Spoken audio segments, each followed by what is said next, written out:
Obesity in the United States by Kevin Liu. I did obesity in the United States for my 70 project because I felt drawn to the fact that obesity was one of the biggest crises in America. Okay, let's start. What is obesity?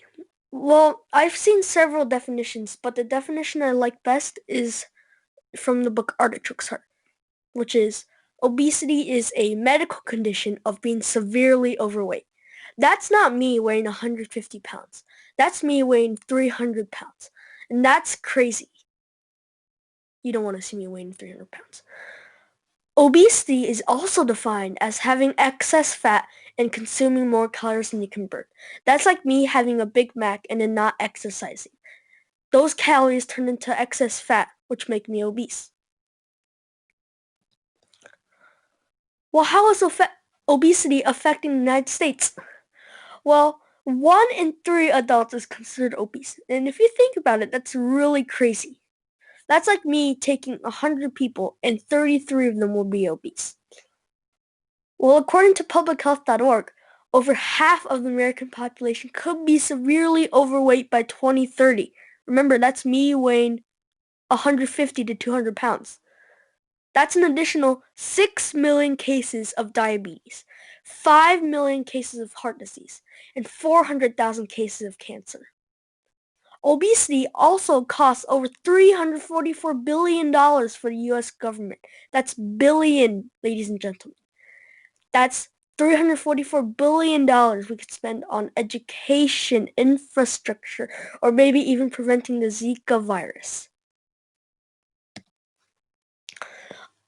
Effects of obesity on the human body.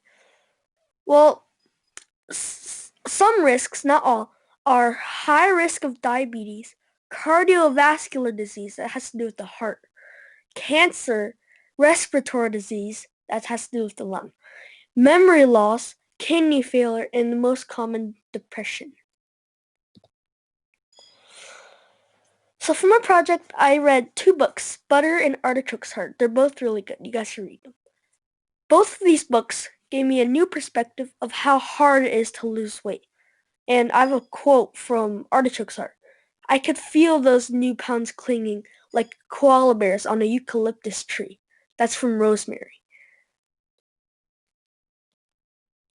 Examples from the text, nonfiction.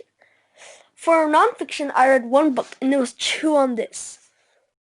This book practically made me a vegetarian. Chew on This helped me understand a whole new perspective of the secrets of fast food. For example, I have another quote.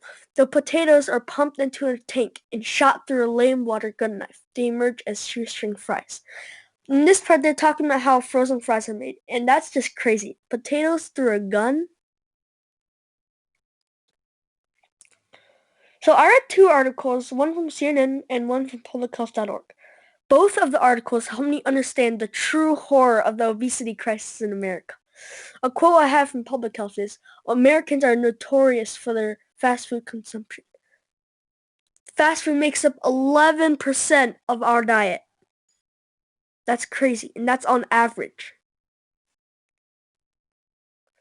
So I have some solutions for obesity. I've read in whether it's Chew on This or the articles or Artichoke's Heart or Butter.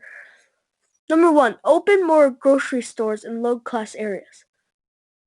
Most of our low-tier cities, like cities in Mississippi, have very little access to fresh food, such as grocery stores. In fact, I read in the article in Public Health, some people are more than 30 miles away to the nearest grocery store. And that's crazy. So, open more grocery stores in low-class areas. And so they would have more access to fresh food. So instead of fast food, they'd have a fresher option. And nutritious food will be cheaper for families. Consider the gas mileage. 30 miles. It'd definitely be cheaper. Number 2, encourage healthy eating habits in each household. This is pretty straightforward. Families will eat healthier in environments that encourage good eating habits. Number 3, exercise, exercise, exercise. Healthy exercise every day can prevent obesity. Everyone knows that. And 2/3 of American adults don't exercise healthily enough. That's maybe why we have the obesity crisis anyways. And number 4, I read this and chew on this. Gastric bypass surgery.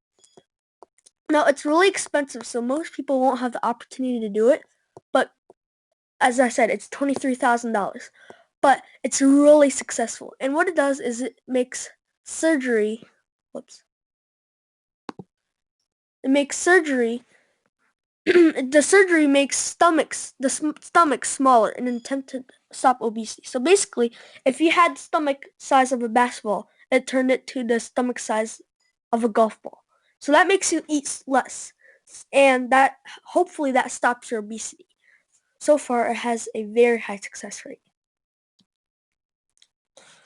Alright, so my bibliography. I used, as I said before, butter, artichoke's heart, obesity, AmericaPublicHealth.org, and chew on this. Thank you.